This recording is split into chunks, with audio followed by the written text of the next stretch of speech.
What's going on, everybody? Welcome back to another episode of The Final Whistle. Me, Danny, or my boy over here, Nathan Osler, and episode 7. Let's get into it. Good week of NFL ball out in the National Football League. We're gonna dive into some scores, some games, and talk a little bit about what went on. But any game you want to start off with? I mean, do you want to read this? Do you just want to read all the scores first, and then kind of just pick a game to dive into? Yeah, so I guess quick rundown. I'll read them all. If there's a game that picks off your mind or whatever, we can talk about after the score update. So we started on Thursday. We kind of covered it on Friday a bit. Jets beat the Patriots and go up to 2-1. They won 24-3. Steelers beat the Chargers. They go to 3-0. One of the only 3-0 teams remaining. We'll get to that in a little bit. Giants beat the Browns in Cleveland, 21-15. Very crazy game right there. Malik Neighbors is going crazy right now. Malik Willis and the Packers go to 2-1, 2-0 under Malik Willis, who you and I did not believe in that much. 30-14, he ran all over the Titans. Big win. The Colts and Bears, we're gonna have to talk about this too. Richardson versus Williams did not look good at that much. 21-17, Anthony Richardson gets the win there for the Colts.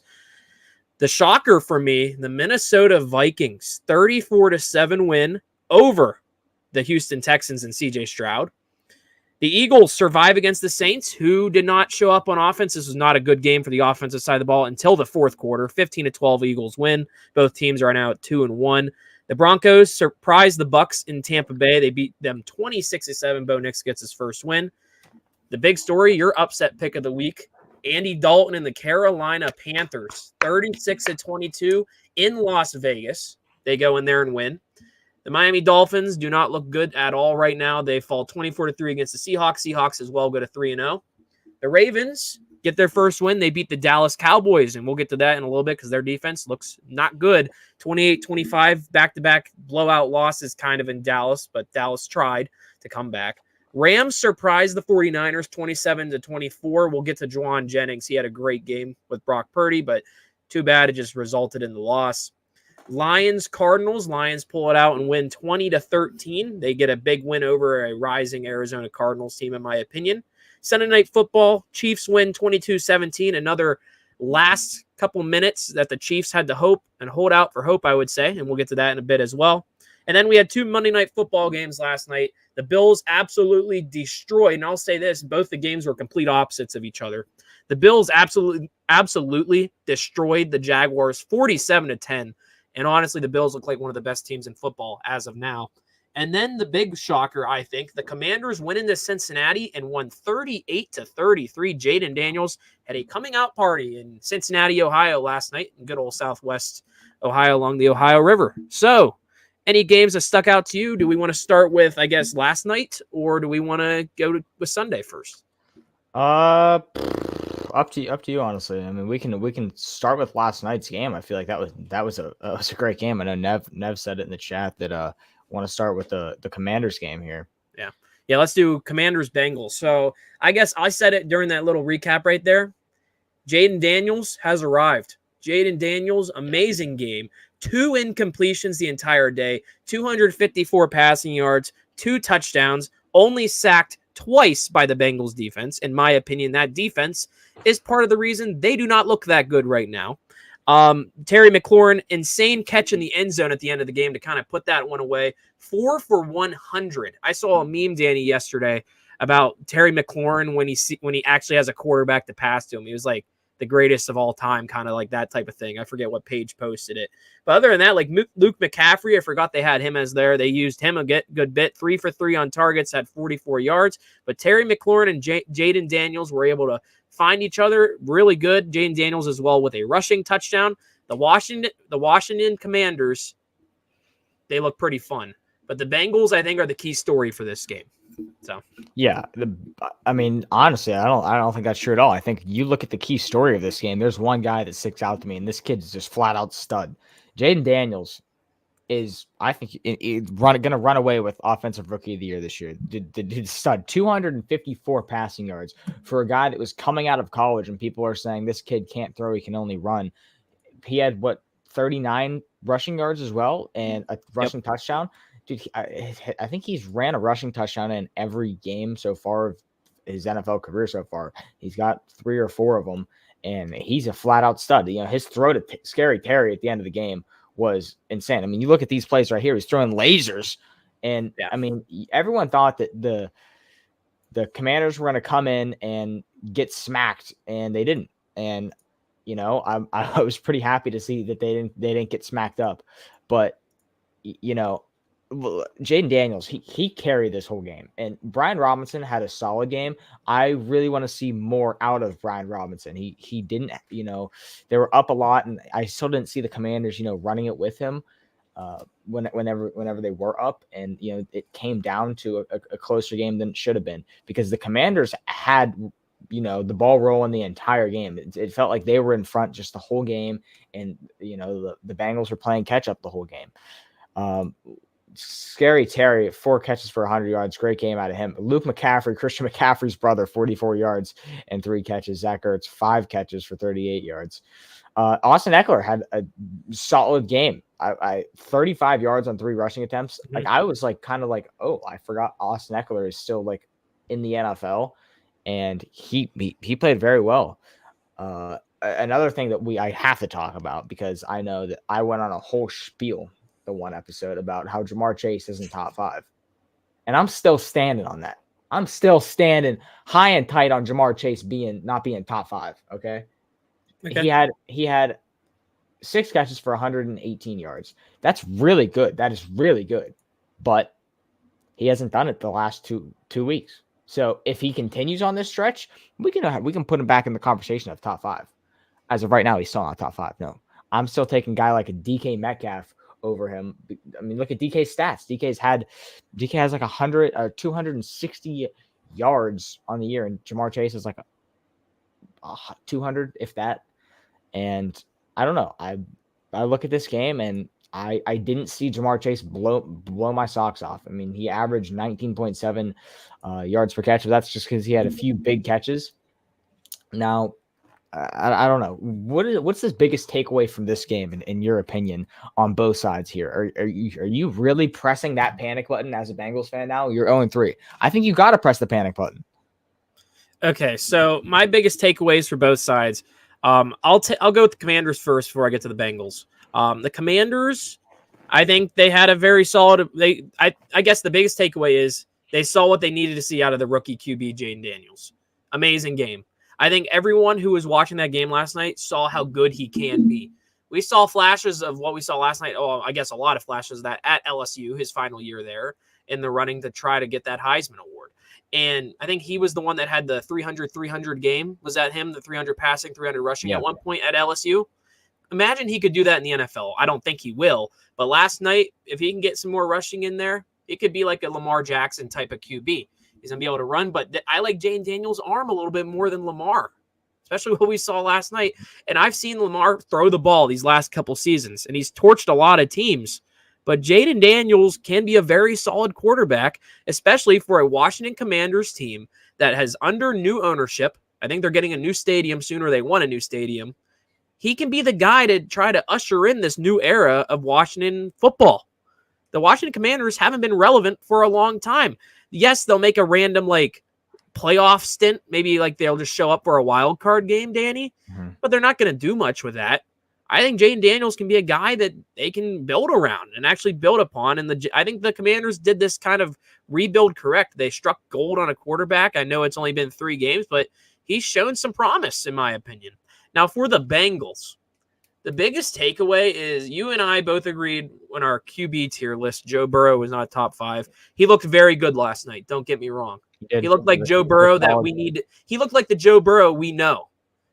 But the Bengals defense, not good. The Bengals scored 33 points and still lost 38-33 against the Washington Commanders. The Bengals have lost at home now to the Washington Commanders and the New England Patriots during week 1. Like you said, a lot of people don't know if it's time to hit that panic button, but you know what? It might be time to hit that panic button. So, I mean, Washington Commanders, Cincinnati Bengals, I guess the key takeaway here might be the Cincinnati Bengals defense has not looked that good. I think it was there was a highlight. It was Cam Taylor-Britt got completely destroyed on one of the routes. I think Scary Terry ran. I think it was him at the time. Mm-hmm. He was tackled around the 5-yard line or whatever. That secondary looks like it might be in trouble for the Cincinnati Bengals. Garbage. Ever since they had Eli Apple, it hasn't really been a favorite of mine to watch in the NFL. And there was the whole Eli Apple's burnt toast meme, and that's how that all started. Yep. But the Bengals defense, they need to get it together. They're already now 0-2 at home, and I brought this up with the Ravens when they lost to the Raiders. These are the games that's going to matter when tiebreakers come around. Yes, the head-to-head record, but say like they're tied in head-to-head 1-1 like the Bengals, Steelers, Bengals, Ravens. All these teams in the AFC North are playing teams like the Washington Commanders, who the Bengals just lost to. They also lost, like the Ravens, they lost to the Raiders, who the Steelers are playing later in the season. These are games they have to win, and they are not winning. The Bengals have played very subpar, especially on the defensive side of the football. And yes, it might be time to hit panic button on the defensive side. The offense clicked this last game. They woke up.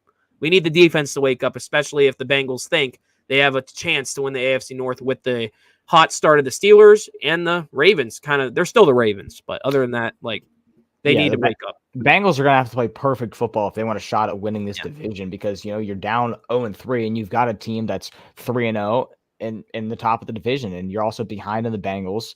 Your Browns are winless still.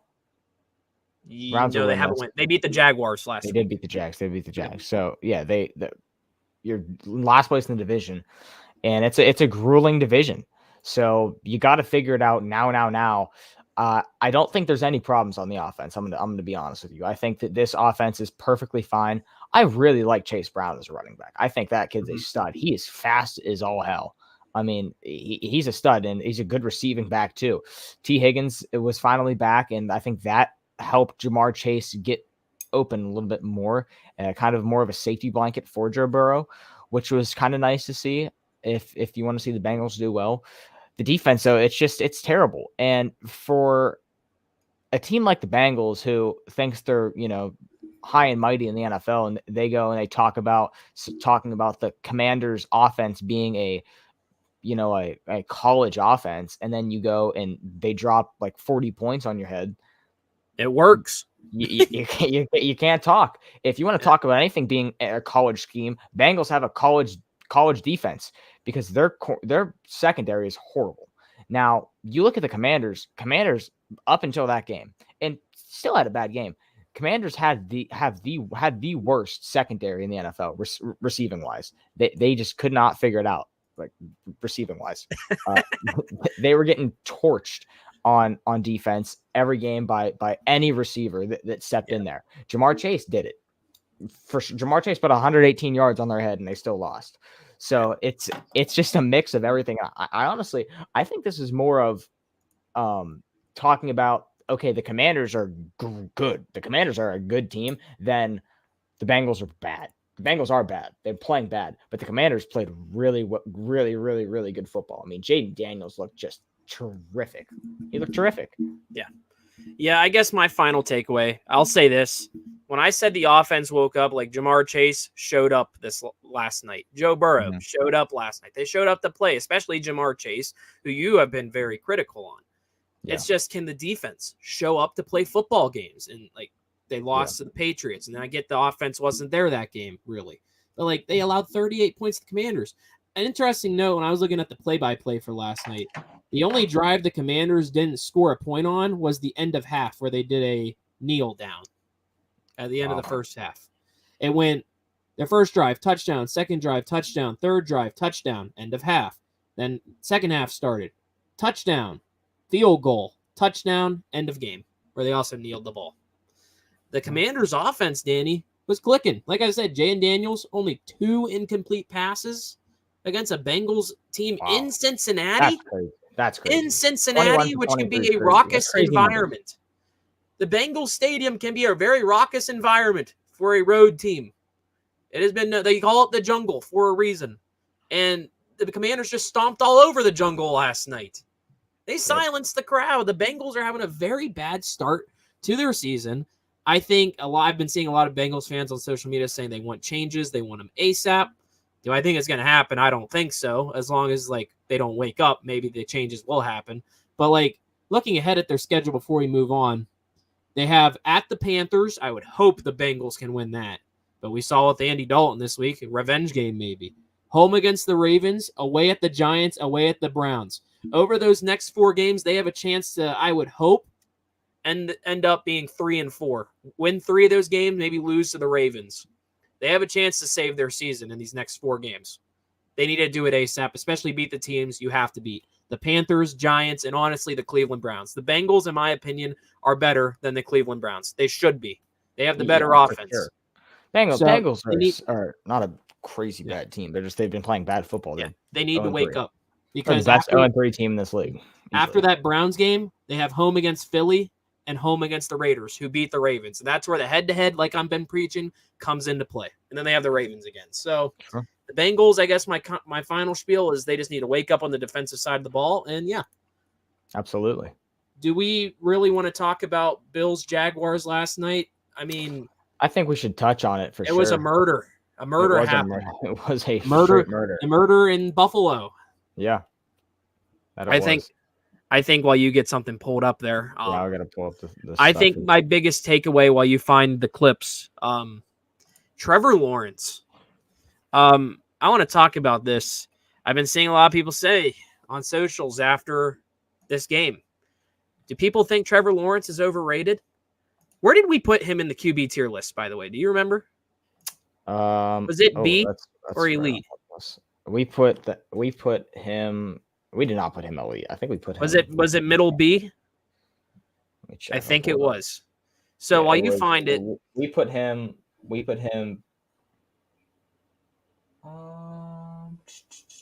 I'll just say he does not look like he looks nowhere close to an elite quarterback right now if we put him in elite. I think it was B. But other than that, we put him mid B. We put him above. Okay, we put him above Brock Purdy and Jordan Love. I think Nicholas was right. If Nicholas is rewatching this, Nicholas, I'm sorry we put Trevor Lawrence out of Jordan Love. I'm a big Trevor Lawrence guy, big believer in him.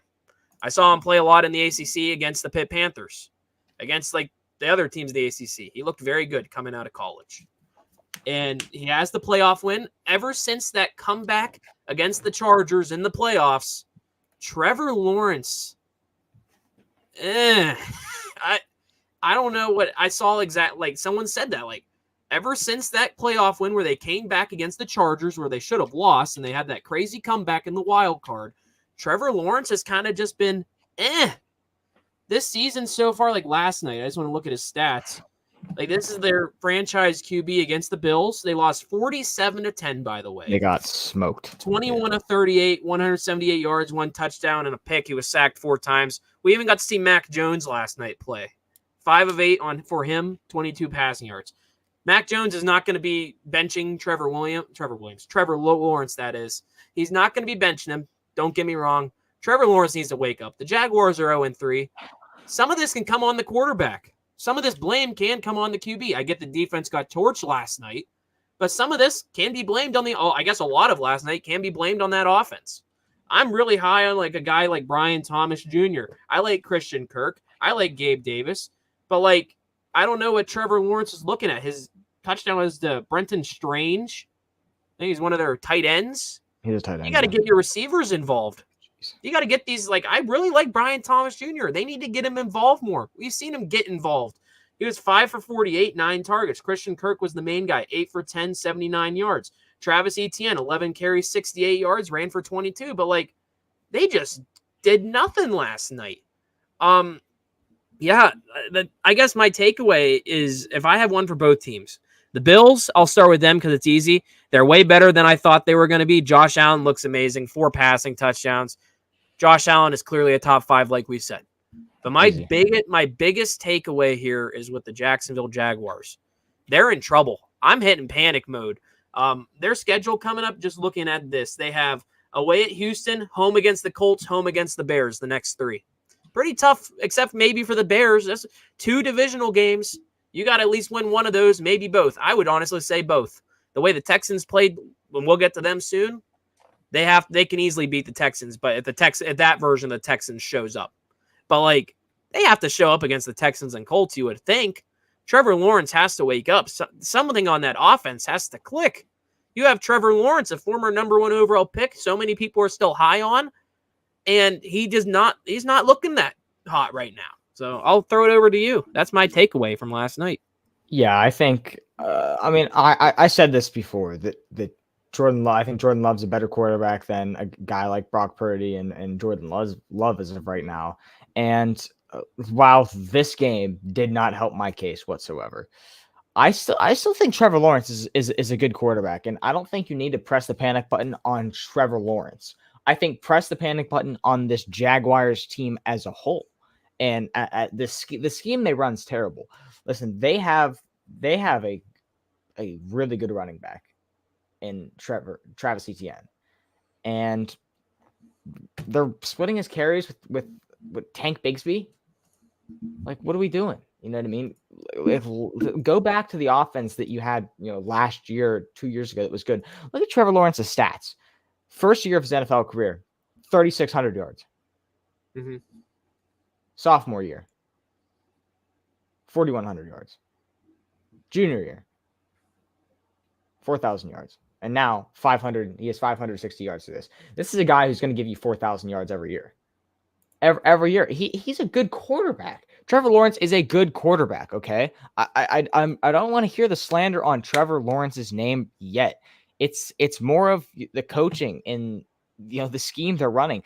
Just didn't have it. I mean, look at these plays. Lawrence is not making a good throw. There was DeMar Hamlin's interception. That was a bad time for me to look at that throw. But he was making decent throws. Okay, when he had to, but again, there was times where he looked horrible.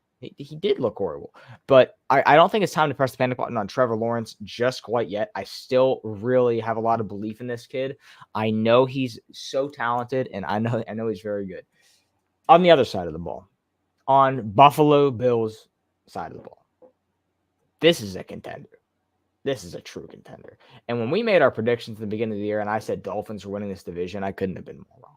I said the Dolphins win the Super Bowl. Yeah, going to the Super Bowl. I said the Bills were going to take a major step back, losing Stephon Diggs and Gabe Davis. They did not. They did not whatsoever. They honestly, they got better. They got better without Stephon Diggs. This offense has been way better without a guy going, give me the ball, give me the ball, give me the ball. Shakir and Keon Coleman have been elite so far this year. They've been just straight up tremendous, and I think that Josh Allen is the MVP frontrunner as of right now. Matter of fact, I went on FanDuel last night. I put $5 on Josh Allen to win MVP. This guy's your MVP as of right now. He's doing a lot with a little. I mean, what he does is different than any other quarterback in the NFL. His arm talent is tremendous, and he still has that rushing upside to him, which makes him just unworldly. The dude is such a stud. Now, his turnover numbers can get a little crazy at some points, but he's been very good limiting turnovers this year. And especially this game. I mean, look at that throw. That is a dot. Yeah, 0 turnovers this year. Dog. Yeah. 7 touchdowns, 0 picks so far for Josh Allen. I agree. He's easily in the early season MVP race. If there's like a half season or I think that there's like a quarter season MVP award, he's up there. I think he gets it.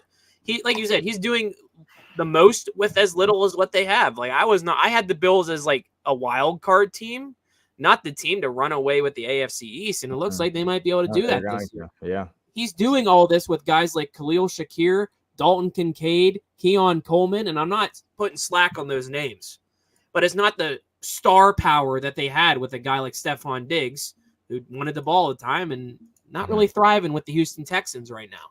It's been the Nico Collins and CJ Stroud show. So you got the Buffalo Bills, they're pretty dang good, and like I got to give Josh Allen my props for doing what he is doing with what he has. No slack on what they have, but like QBR was crazy. Compared to what they have had in the past, he's thriving right now. Great start for the Bills. Yeah, great success story already. This is a true contender already. 3-0. This is the best 3-0 team in the league. Yeah, I think they're playing way better than the Chiefs. Oh yeah, they are. They're winning games. The Chiefs have been bailed out. I'm not gonna lie. I like the Chiefs. I'm a Mahomes fan. Chiefs have been bailed out a few times. They are winning. The Bills are winning games in dominant fashion. Yeah. The Chiefs have been winning games in the final few minutes. So that is why I'm taking the Bills over them right now. Like the Bills just put up 47 points last night. I get the Chiefs have played teams like they play the Ravens and all that, but like the Bills, they're looking dominant. It's pure domination on these teams and on these fronts. So I'm excited to maybe see if we get a Bills Chiefs matchup later down the season. I know a lot of people don't really want to see that happen again, but like this version of Josh Allen, it looks like he's out for revenge. He's out for blood right now. He's a stud. But moving on, do we want to cover a few other? What do we want to cover next? What do you think? You want to jump to Chiefs since we brought him up? Sure. Sunday Night Football, Chiefs Falcons, and I think my big takeaway here was what on earth was the Falcons head coach doing running outside on 4th and inches? I don't know if you watched that play happen to win the game, and the winner, the MVP of this game for me is Nick Bolton, one of the defenders for the Chiefs, who made that tackle to win the game. He won the Chiefs that ball game on 4th and inches. This guy is a beast, an absolute beast. 3 tackles for loss in the win against the Atlanta Falcons. The Falcons are driving down the field. If people are listening to this, didn't watch, driving down the field. I think they were around the 40 or so yard line driving. The Falcons needed a touchdown to win. No field goal. They were down 22-17 at the time. They need a touchdown. 4th and inches. You had Tyler Algier get the ball, and you would assume run up the middle. No, he ran to the side on 4th and inches and got absolutely decked by Nick Bolton. They stopped him. They completely were able to silence that little running attack on 4th and inches, and that defense won them the game. We also saw a funny little Juju Smith-Schuster touchdown. That was out of nowhere. Didn't expect that. But other than that, like all jokes aside, the Falcons had a chance to do it. The Chiefs defense stood up strong. There was a couple questionable calls in there, but like we said, each team gets those calls. But like you said, the Chiefs were bailed out this past week, you think. Other than that, like Falcons gave the Eagles a big L last week, and they almost gave the Chiefs a big L this week. So the Falcons, I think they're legit. I think they're going to be a contender for that NFC South, especially with the version of the Tampa Bay Buccaneers we saw this weekend and the version of the New Orleans Saints we saw this weekend. This division's between those 3 teams, Danny, and the Falcons. I get they lost. I get they have 2 of them, but like they're giving the Eagles and Chiefs really good football games. Kirk Cousins is keeping them in football games. I was questionable about Kirk Cousins in their loss against the Pittsburgh Steelers. He did not look that good, but he's woken up a little bit. He's finding guys like Drake London. He's definitely using Kyle Pitts more than what the Falcons have been using him with. I think Kyle Pitts is going to thrive with Kirk Cousins. So the Falcons, I'm not worried about them in particular. I'm honestly, my biggest takeaway from this game was they had a chance. They had a chance to win it, and it was just a really, really bad play call on that 4th and inches. Let me ask you this. I'm gonna bring this up on the screen right here, but let's get this up here. This is so difficult. I don't know why they're making it so difficult. All right, let's dive through this. No call pass interference. Yeah, okay? This one. We're gonna break this down. So this ball is going to Kyle Pitts. Okay, right here, and I'm gonna try and slow it down. Oh no! Oh, right. And I screwed it up. Cool. Awesome. All right. I know what we're doing here, though. Yeah. Boom. Yes, bro. I love the Chiefs. I love Patrick Mahomes. Come on, bro. I love the ref just standing right there, too. Come on, bro. That is a blatant PI call. Here it is again on the replay. Pitts beats his man. That's maximum separation right there. First of all, that ball has got to be out. Boom, right there. And if that ball is out a little bit sooner, I think they win this game because I think he's got him. And you see a little stutter right there, and then he's not even looking for the ball. Look, he's not even looking for the ball. Right here, Kyle Pitts. This is blatant PI. This ball should have been on the 1 yard line, and I think that Chiefs would have probably still won this game. In my opinion, though, Chiefs would have probably still won this game. I don't know about you, Patrick Mahomes. You give him the ball back with a minute. Yes, like GG. Mm. Yeah, I think I was watching the Sunday Night Football post game for a little bit. I wanted to try it out. And the Falcons coach was even saying, like, they went for it on those, like, 4th and inches and stuff because they just did not want to give Mahomes back the ball. Because, you can't beat Mahomes in early, like with 4 minutes or like a minute left. Yeah. Mahomes will beat you with a minute Sure. left. He's done so many game-winning drives. He's a great, and I'm not even glazing him. He's just a great quarterback. He's the best quarterback in the league, easily. And like still, but like I get like those, like we saw last week against the Bengals. They were crying about that, but that was pass interference, clearly. But that one this week against the Falcons, that's very questionable, especially with the ref just standing there. I thought that was pretty funny. But yeah, like it happens, but it happens a lot. About this game. Travis Kelce. Oh my Where's Travis Kelce? I wish I knew. Where is that man? Get a missing sticker, missing poster. Ever since the dude started dating Taylor Swift, and I'm like low-key a Swiftie. That might be crazy to say, but I enjoy Taylor Swift music. I'm a fan of Taylor Swift. I'm not one of those guys who hates Taylor Swift just because she's on TV all the time on NFL games. No, I'm not one of those guys. But ever since she started dating my guy Travis Kelce's been bad. My fantasy team has been taking a hit. Yeah, Travis Kelce. All tight ends this year. All tight ends have been bad this year. Gosh, I mean, I know Sam Florida's hurt. Mark Andrews. Where is Mark Andrews at? He's terrible. Travis Kelce's been terrible. George Kittle really hasn't done anything this year. All the top tight ends are nowhere. I mean, even look at like other guys, like mid-tier tight ends, like a guy like Evan Engram, who's hurt, but he hasn't done anything. Pat Freiermuth has done nothing this year. I mean, we might have to bust out another tier list for tight ends and put them all in F tier because they've been terrible this year. Save it for Friday. There's our idea. It's been straight up bad.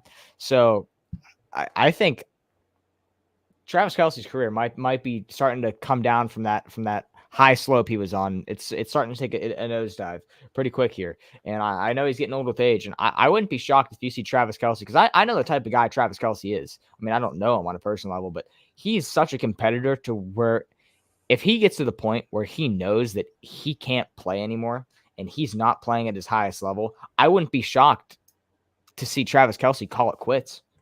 He already has enough rings and hang it up. He has Hall of Famer. Super Bowls. One of, if not the best tight end of all time. And I don't think he wants to go out like this. I think he wants to go out on top. And if he were to go out within this year, next year, he'd still go out on top. I think it's something you got to look at if you're Travis Kelce. I'm hoping Travis Kelce can kind of wake up or get more targets. It just seems Mahomes has been able to use Rashee Rice more to his advantage than Travis Kelce. He finally has receivers. Mahomes I think a lot of teams are going in with the double team on Travis Kelce and not on Rashee Rice. And I think they're going to slowly figure out that Mahomes has two weapons. And honestly, Xavier Worthy is still that secret weapon, in my opinion. I know he's been a little bit quiet these last 2 weeks, but like they're going to have to make decisions. And I think coming up, maybe hopefully this next week, Travis Kelce gets some more receptions. He only had 5 targets compared to Rashee Rice having 14. There's been times Travis Kelce is in the 10s mainly, a lot last year. But like this season, he's getting like less than 5 fantasy points a game, if even. And it's not good for fantasy owners. Did you see on NFL Twitter the Swifties were breaking down film of Travis Kelce's routes, and they were complaining that Mahomes hasn't been throwing to Kelce when he's open. So now there's all these conspiracy theories. The Swifties are doing film breakdowns. They're breaking down film. They look like John Madden circling Travis Kelce with the yellow circles and the X's, and they're I saw Swifties trying to tell me about cover 3 on Twitter. I said, what the hell is going on here? I said, I was floored. Fair. I was floored. She was like, now it sounded like Collinsworth. She was a voiceover. It was this girl, and she goes, well, look, they're in cover 3, and Travis Kelce is in his route, and he breaks down, and then he starts to go outside. Mahomes just can't find it there. And so Mahomes pump fakes the Kelce and then gets tackled. It was literally a girl. I mean, it wasn't that voice, but she was like trying to break down, and she was talking about like defense. I was like, this is crazy. It had like 47,000 like votes on Twitter or something. It was crazy. It was awesome. I thought I think it's kind of cool if we're getting Swifties into football. I'm not one of those guys who's going to gatekeep football and say this is only for dudes. Listen, if you're a Swiftie, you want to get into football, by all means, get into football. It's fun. I love it. But I just think that type of stuff's hilarious on Twitter. But yeah, Chiefs win. It'll be That's Chiefs all I win got on this game. 22-17. You want to move on to another game? You want to go Yeah. Texans and the Vikings? We went too deep down the rabbit hole with the Chiefs We did. talk. We did. It went We from definitely 4th and inches to the Swifties. But Yeah. you want to do? You said Vikings Texans. Yeah. While you pull something up there, I see you right there. Yeah, Minnesota Vikings versus Houston Texans. My little spiel here is Sam Darnold. I'm giving you my props. This guy is thriving right now at the Sure. Minnesota Vikings. He wasn't even supposed to start this year. I think it was supposed to be J.J. McCarthy. This was supposed to be a completely different version of this Vikings team. But Sam Darnold has mainly made it about throwing the ball to Justin Jefferson. I thought whenever J.J. McCarthy was going to be the starter, we weren't going to see much of Justin Jefferson. It was going to be a lot of running the ball with Aaron Jones, maybe a few splash plays with Justin Jefferson. But Sam Darnold, 4 passing touchdowns, only 181 yards, but 4 passing touchdowns, 17-28. He looked awesome. And CJ Stroud, we had a comment on one of our QB things. They said he's not a top 5 QB. Looking at that, like, sure, I get where it's coming from, but Who CJ commented that? Stroud, I'm gonna go cook them. CJ Stroud did not look good this past week. Did not look good. They got killed by the Minnesota Vikings. This Vikings team, in my opinion, was not supposed to be a good football team at all. I had them in some of my predictions winning 2 or 3 games. Now they're 3-0, and they beat the Niners and the Texans at home. They beat the San Francisco 49ers, Danny, and the Houston Texans, 2 teams that are Super Bowl contenders possibly. Oh, maybe the Niners more so than the Texans. I'm reading this guy's comment right now. I'm not gonna lie, he's pissing me off. I gotta read this for everyone. This guy comments on our tier list video. He goes, CJ Stroud. Actually, I'm gonna do it in the voice he probably typed in. If you're listening, buddy, here we go. How about it? CJ Stroud is absolutely not top 5. Here, take it. We don't give out advertisements. Yeah, no, this is not free. He goes, CJ Stroud is absolutely not top 5. He's worse than Stafford, Herbert, and is on the same level as Jordan Love and Kyler Murray. Oh my God. Justin Herbert had a better rookie season than Stroud. What? And now has 3 years of experience than him. There's no comparison. Buddy, there's comparison. There is much comparison. Okay. So I don't know what ball you're watching. We must not be watching the same ball. I think it's fair. I definitely think I could see an argument for you saying that Stroud isn't top 5. That's fine to say he's not top 5. To say Herbert and Kyler Murray and Jordan Love are better. We'll see. Just I guess, like, this Vikings defense, I'll say also, shut down this Texans offense, who I've said is very high octane. Nico Collins, 4 for 86. Stephon Diggs, 10 for 94. But, like, they were never able to find the end zone. Only Cam Akers had a 1-yard reception touchdown. That was the big play, I guess, for C.J. Stroud in the end zone. They couldn't really do anything with this Vikings defense. Stroud was sacked 4 times for a loss of 42 yards. They got to him. They were able to get to C.J. Stroud. And I guess my final spiel, because I don't really have much to add about this, is I'm giving Sam Darnold all the respect he deserves. Sure. He deserves. I think it was Nate Burleson. I saw a TikTok. It was one of the CBS guys. He was giving props, like a bunch of praise to Sam Darnold, because he's a guy, a lot of people, when he was in New York, in that New York media market, which can be awful for rookie QBs to even be involved in, like we saw with Zach Wilson. It's an environment you are set up to fail right at the start. Sam Darnold, same way. Goes to Carolina, did not look that good. San Francisco, he didn't have much opportunities with Brock Purdy. But now he's here with Minnesota, was supposed to be the backup to J.J. McCarthy, and he is thriving this year. 4 passing touchdowns yesterday. He has the most in the league with 8 right now. He has a QBR of 73.5, which is 5th in all of football. This is Sam Darnold we're talking about. This was a guy that the Jets picked, and a lot of people hated when he was picked by the Jets. The New York media market trashed this guy. They threw him out the door, and he's coming to party right now at the Minnesota Vikings, and I'm giving my props to Sam Darnold. I get it might slow down a little bit. It might come back down to earth. But right now, I'm giving like a round of Hold on. applause. All Time the out. props go to him. We our stream's down. It Our says stream's down. yeah, it says stream suspended for policy violations. Oh, the NFL clips. You're kidding. Well, when did it go down? 34 seconds ago. Oh, darn it. No. Okay, stop the stream. We'll just